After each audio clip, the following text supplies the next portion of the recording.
Плюс 32 ў паветры і звыш 40 на паверхні праезнай часткі. І гэта ўжо ў другой палове дня. Не дзіўна, што такія тэмпературныя анамаліі негатыўна ўплываюць на фізічны стан вадзіцеляў транспартных сродкаў. Згодны з гэтым і самі удзельнікі руху. Але ёсць неабходнасць некуды ехаць, пераадольваць сябе і спрабаваць змагацца са спякотай. Нормально. Ну, как бы, я только купался недавно, в принципе-то. Остыл, жарко, конечно, неприятно. Но так нормально, можно ездить. А чем отличается вождение в такую погоду, скажем? Встаешь немножко спать хочется все-таки, давит на голову, жара.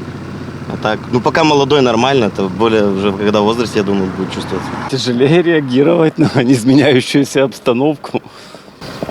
Как вы готовитесь к таким поездкам, когда 32? Стараемся на дальние расстояния не ездить. Каждый день вечером готовимся, ночью грузимся на Европтах, на логистике и отправляемся в рейс. Умываемся по пути водой холодной, как можно. Ховаемся от солнца, прикрываемся, как не пекло в голову. Брэсцкая гарадская арганізацыя беларускага таварыства Чырвонага крыжа заўсёды імкнецца прыйсці на дапамогу ў такіх умовах. Адным з варыянтаў дабрачыннасці стала раздача пітнай вады вадзіцелям транспартных сродкаў на аўтамагістраль М1 Брэст-Мінск, граница Российской Федерации. Белорусский Красный Крест, сотрудники-волонтеры раздают питьевую воду. В общем-то, мы сегодня уже проехали и на стройке были, также были на набережной. И, в общем-то, это, скажем так, это ежегодная наша акция.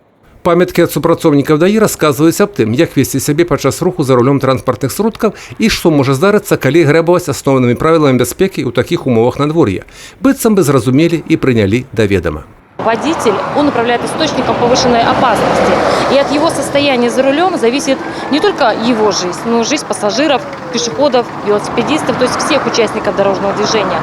Как известно, жара влияет на состояние водителя, появляется усталость. И автоматически время реакции любого человека уменьшается, что может привести к дорожно-транспортному происшествию. Па статыстыцы Дзяржаўтаінспекцыі за стомленасці ўжо адбылося 6 дарожна-транспартных здарэнняў, 5 чалавек загінулі, 3 атрымалі раненні рознай ступені цяжкасці. Юрый Печур, Сергей Матвейчук, тэлерадыёкампанія «Брэст».